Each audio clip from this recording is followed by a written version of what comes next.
Welcome to the Create What You Speak podcast.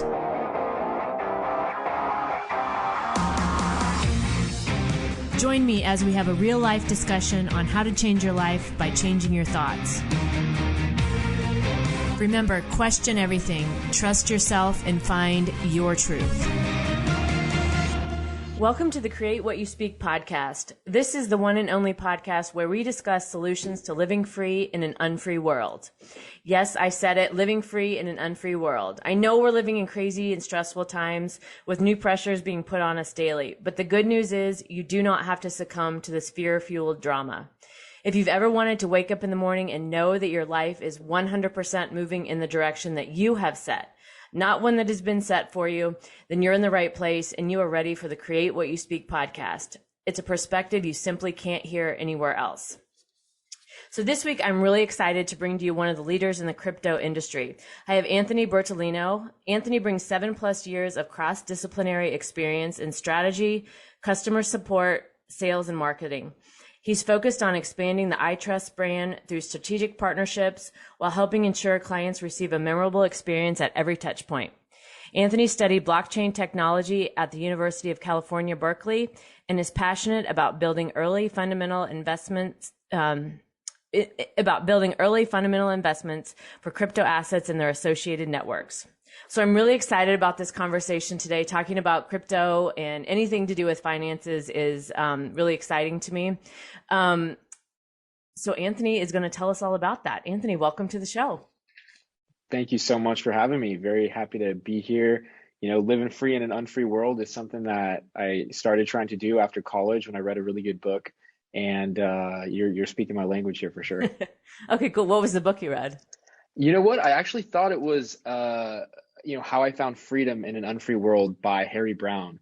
So he ran for libertarian president, and it's all about just how to live a freer and happier life, and don't let a lot of these people hold you down, and you don't have to actually worry about certain things, and you kind of create your own future. So. Right. I love that because that's really the basis of the show. And I talk a lot on the show about a lot of this, these feelings of feeling unfree are in our mind, right? We put these parameters in our mind, or they're systematically instilled in us as we grow up, right? And we just take them as face value. And I think now, if there's ever a time to start questioning those things, is it was yesterday, but even better is today, right? In conversations like this, these are really meant to spark those ideas and help people see things from a different perspective. So why don't you start out? I know I read your bio, but why don't you start out just telling the listeners a little bit about you in your words? Yeah, so I definitely echo you on that. I mean, society has put a lot of us in this box, and there's the societal norms that we think we have to fit into, and it often makes the life that we live not be what it could be if we were to break out of these. So I've been a crypto investor, an analyst, and sort of in the industry for well over 5 years. My particular subject matter expert area is in crypto retirement accounts, decentralized finance, and sort of fundamental analysis of these crypto networks. So the first part is where I am professionally. I work for iTrust Capital. We're the largest crypto retirement account provider in the US. So this ability to essentially invest in crypto, but with tremendous tax benefits. Mm-hmm. Obviously, the IRS is continuing to really encroach and increase their taxation of Americans. And luckily, we have access to these great tax harbor vehicles called IRAs that so few people know about. And so that's what I do full time, the VP of growth.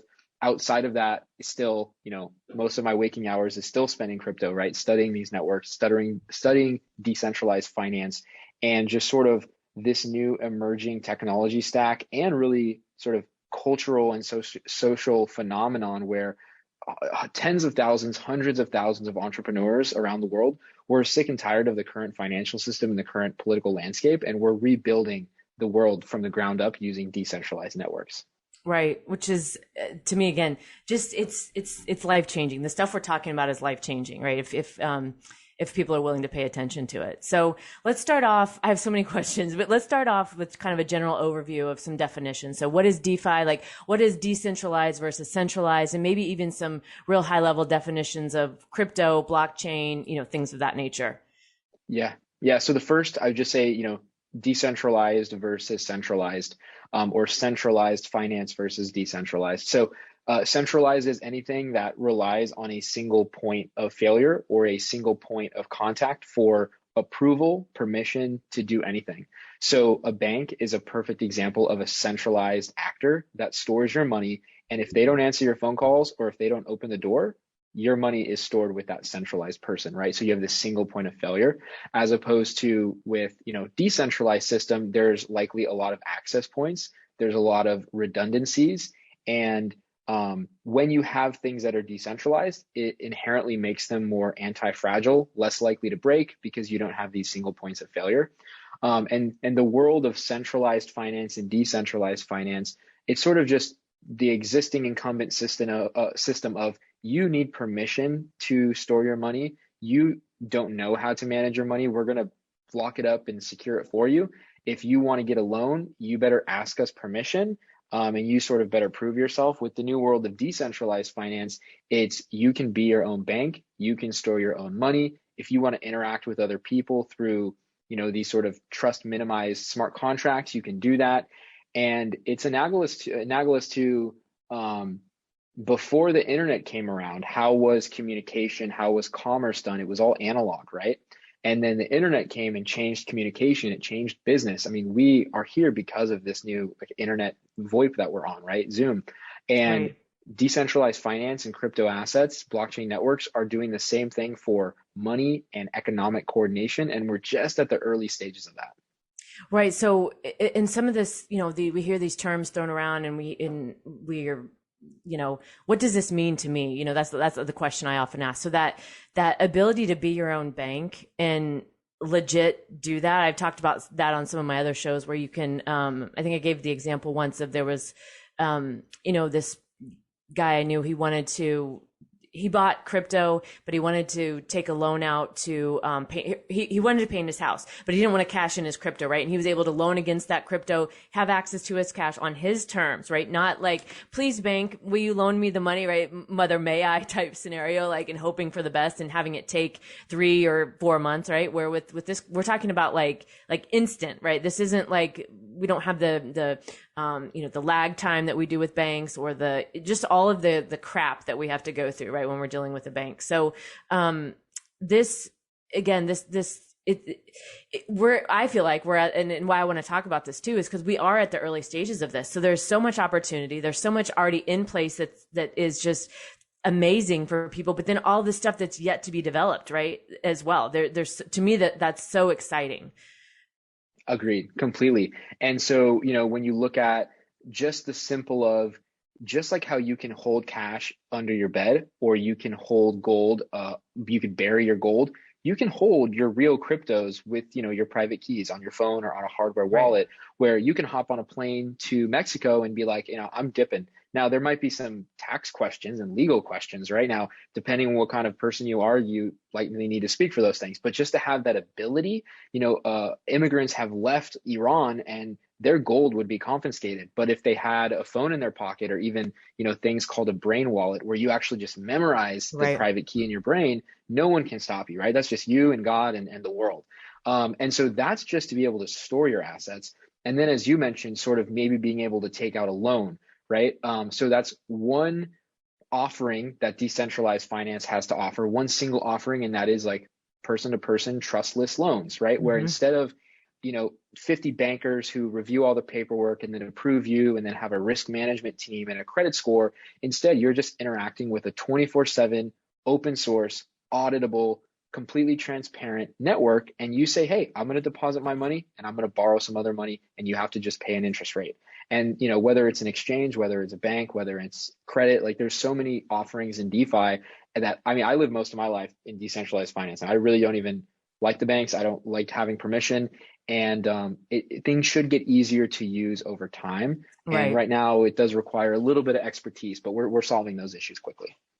Right. So let's talk a little bit about, because I'm always curious about how things came about. I think it's obvious why, right? There is this need. That there was a statistic I read recently somewhere that like 1/3 of the world population does not have access to banking. And there's various reasons for that, right, all over the world. But so there's an obvious need there, right? There's a certain segment of the population that just simply doesn't have the access, which limits them to various things in the world. But then if we think about maybe people who are used to banking or maybe didn't really think that there was a problem there, but now seeing this and thinking, wait a minute, yeah, why is it that way, right? Why is it always that way? Why do I have to go through 50 hoops to get my money? Or why do they limit when, if I want to go to the ATM, why are they limiting that I can only take out, so much money, right? So can you talk a little bit about how DeFi came to be, maybe your experience with that and what you see as the impact to the marketplace? Yeah, totally. So a good lineup before sort of the history is, as you mentioned, the first world versus the third world kind of countries, right? In these third world countries, a lot of them don't even have bank accounts. They're trading these like maybe paper currencies. In some case, a lot of bartering is still happening in Right. third world countries, right? You're trading a piece of sheepskin for some food, right? And that's just a bartering economy. Right now, unfortunately, there is no economic incentive for big financial institutions or banks or big economic powerhouses to go there and set up banks for them, right? Like they don't want their sheep. They only want a profit maximalist, right? Right. Exactly. So the third world countries are going to be some of the first people to adopt this new technology. Mm-hmm. And to touch the first world country, we have access to banking, we have access to stocks and credit, but it is through these centralized, arguably unethical, arguably very greedy entities who are sort of capturing this value and extracting as much from they can as from us, and then seemingly have regulators to like protect them, which is so Right. bizarre. Right. And so the reason why crypto was invented is, to do a little history. In the 90s, there were these guys called cypherpunks, right? These guys loved cryptography, they loved privacy, and they tried to make various different iterations of digital money, right? There was like B-Gold, there was e-money, there was these different attempts at what became Bitcoin, but they didn't work. So over the course of 5 years, all these guys, they were trying these economic e-money experiments. It didn't work. Finally, something called Bitcoin was announced, and it seemed like it took the ideas of all these different guys and put it into one true essence that actually worked. And it was released right after the bank's bailout. So it was almost like these guys, they finally cracked the puzzle. Time to destroy the banks. We make this new decentralized money. Bitcoin is now, 12 years later, incredibly solid as a technological foundation, as an economic store of value. It's obviously incredibly volatile, which is why it's so attractive. You have Right. this sort of quantifiably scarce digital asset versus money printer, just right, printed Yep. the money. Mm-hmm. And Right. now the issue with Bitcoin is it can store your value, but you can't do these like more sophisticated like economic loans without a Bitcoin bank, right? Like Right. BlockFi and Celsius. These guys say, send me your Bitcoin and I'll let you earn interest, and I'll give you a credit loan. So we want to defeat that. And that's where Ethereum and Vitalik Buterin, who were a part of the Bitcoin community, and they said, hey, Bitcoin's great. I like to be able to store my value, but what if I could program that money? What if I could, instead of send money back and forth, we could have some sort of contract, a smart contract to maybe do a loan or to do digital identity or the unlimited gambit of design.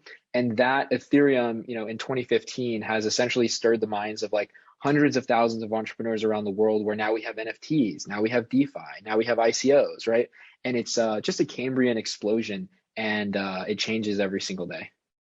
It does. And, I was listening, someone was talking about El Salvador adopting Bitcoin as legal tender and really what that means, right? Like, because I had heard that and okay, great, and but until I actually sit down and listen to that and really understanding what that can do for people. And then what I was listening to on this podcast, they were talking about what door that opens up, where other people may want to move from the US to countries that are more, crypto friendly, right? To be able to, again, like we were talking about, live more freer in this financial way, right? And so these kinds of things, when they come up, especially I think for people who are maybe, there's a lot of naysayers about crypto, and I mean, this isn't going away, right? It's here to stay. So it's a matter of how are you going to allow it to work for you? At least that's how I see it, because there's also, people talk about, well, who created Bitcoin? And, is it just another, way to get everybody into this digital currency, right? And control us in that way and all of this kind of stuff. And yes, I think from my understanding of it, there is elements of that going on, right? But then there's the other elements of those that are true to why it was created, for that freedom, to give people access to money who don't normally have access, and to be able